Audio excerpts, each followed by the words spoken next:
Magandang araw mga kaibigan. Bigyan natin ng reaksyon itong video posted by Senator Amy tungkol ito sa ICC. Yung kalagayan ng ICC ngayon na nasa ICU, kung ano-ano ba, CPR. Mamaya bigla siya, may ICC pala sa Malacanang. Pakinggan natin. Alam niyo ba, yung ICC, nasa ICU na. Intensive care unit? Naghihingalo. Kaya CPR na. CPR? Dalawa. Court potentially restricted can't prosecute Rodrigo. Ay, pero seriously, ICC is in serious trouble. Pinapalungkol na sila ng USA. Buti nga, ICU lang, hindi DOA. Dead on arrival? Anong dead on arrival? Denial of authority. Kasi, huwag tayo magkakapate. At bakit? Kasi, kahit mawala ang ICC, meron pa rin IPC. ICC? Ano yun? International Film Coalition. Ay, ganun ba? Opo, tapos meron pang ICC sa Malacanang. Anong ICC sa Malacanang? ICC Impact Access. Impact ang clear. Yung ICC, nasa Sama. ICU na. Intensive care unit? Naghihingalo. Kaya CPR na. CPR? Dalawa. Court potentially restricted can't prosecute Rodrigo. Ay, hindi mo dun, Sen, ha? Pero seriously, ICC is in serious trouble. Pinapalungkol na sila ng USA. Buti nga, ICU lang, hindi DOA. Dead on arrival? Anong dead on arrival? Denial of authority. Kasi, huwag tayo magkakapate. At bakit? Kasi, kahit mawala ang ICC, meron pa rin IPC. ICC? Ano yun? International Film Coalition. Ay, ganun ba? Opo, tapos meron pang ICC sa Malacanang. Anong ICC sa Malacanang? ICC Impact Access. Alam niyo ba? Impact ang clear. Ano yung C? Clear. Ano ba naman ito, Senator Amy? Sino bang gumawa nito? Ba kasi direct Daryl Yap na naman dito. IPC. Nasa ICU na. Yung ICC. Sandali. Impact ang clear blank. IPC, ano ba yun? Pink Coalition, International Pink Coalition. So, gumagalaw pa rin ang ICC. Bakit hindi sinama si Trillanes dito? Dapat sana meron ding portion ni Trillanes. But, seriously speaking, may pag-asa po si Tatay Digong. Itong gagawing ito ng US government habang nandyan si Trump, optimistic ako. Brick by brick ang tawag nilyan, unti-unti. Mauubusan ng member states ng ICC. So, nagsimula pa lang ang panawagan ng US, isa na ang kumalas, Valenzuela. Alam mo, kung superpower ka, marami kang pwedeng gamitin na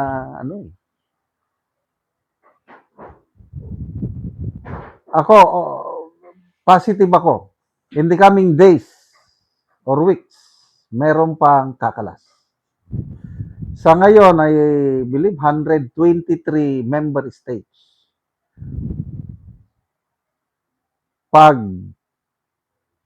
example lang magre-elect si President Trump, kailan ba siya magre-re-elect? 3 years from now, 2 years from now? Pag maka 8 years siya sa pwesto, nako, maraming kakalas. Kasi nga, sa influence ng US, marami silang mapupersang kakalas.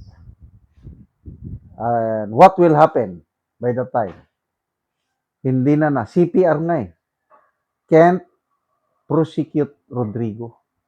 Mapipilitan silang i-release ang Tatay Digong natin kasi wala na silang ipakain. Wala na silang isweldo sa mga gwardiya nila.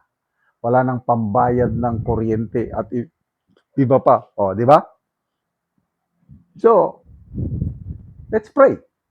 Ako hindi na ako umaasa sa legal process ng ICC dahil napakatagal ang kanilang trial. Aabutin ng average 10 years. So naka 1 year plus pa lang si Tatay Digong by that time. Matandang-matanda na siya. I hope buhay pa siya by that time para makauwi siya ng buhay. So kung ang mangyari is maubusan ng member states ang ICC, mas mapabilis ang pagbalik ng ating Tatay Digong. May mga nagpo-post, huwag kayong maniwala na it's confirmed. PRRD will be coming home soon. I don't know, anong purpose ng mga nagpo-post ng ganun? Wala pa. Kasi yung trial niya ongoing. And it will take time. May nabasa akong post ni Attorney Roque. Parehas kami ng sinasabi na dahil sa programa ng US government na talagang i-dismantle nilang ICC, there will come a time makakauwi ang ating Tatay Digong. Yan ang pinaka-shortcut. Kung kailan yon, I don't know. Sana sa 2028 during yung 6 years reign ni BP Sara, within that period na presidente si BP Sara, sana by that time makauwi na si Tatay Digong, and that will be one of the happiest days nating mga DDS. Kasi ako, ang pinakamalungkot na araw para sa akin as far as politics is concerned is yung March 11, 2025, nung kinidnap nilang ating Tatay Digong. Kung meron mang pinakamalaking kamalian, kapalpakan na nagawa ng administrasyon ito para sa akin, yung March 11, 2025. Hindi ko yan makakalimutan. Salamat mga kaibigan sa inyong pagsubaybay sa channel nito. Nakakatulong kayo ng malaki sa tribong Talandig ng Bukidnon dahil ang sweldo natin sa channel nito is pantulong sa tribo. Namimigay tayo ng libreng yero at pako para makapagpatayo sila ng mas maayos na tirahan.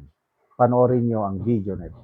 Yan ako sa balay ni Auntie Carmela Sabinoy nga taga Barangay San Rafael, sakop sa Talakag Bukidnon. So muna ni ang natabangan na mugero ug muna pod ni ang itsura sa iyang atop nga iyang pulihan karon sa gitabang sa iyang nga yero. So makita gid nato nga mga dagko na gid kayo og buslot ang iyang atop.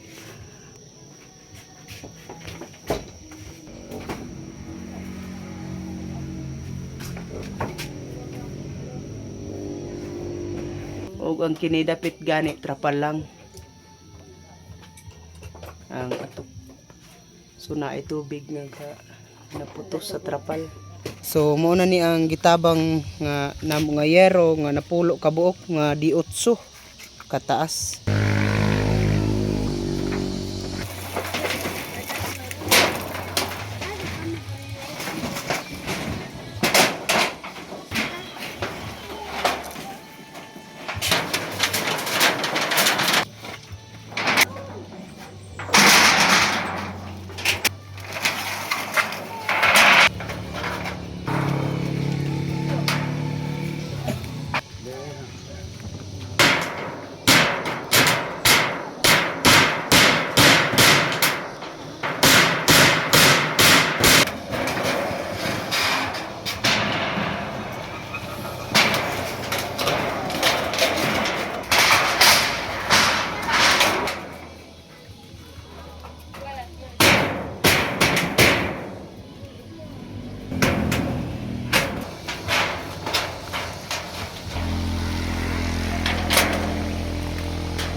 Og karon humanagid sa pag-atop ang ginatabang nga yero, so makita gid nato nga maayo na gid ang ilang atop. Salamat sa Ginoo kay natagaan namig sin og salamat sad sa naghatag og sin nga napulian na gyud ang among atop nga pila nakatuig napulo nakatuig nagatulungan namin na salamat karon kay napulian na. Kay sa inyo sa naghatag sa among atop. Salamat kayo. Salamat kaayo.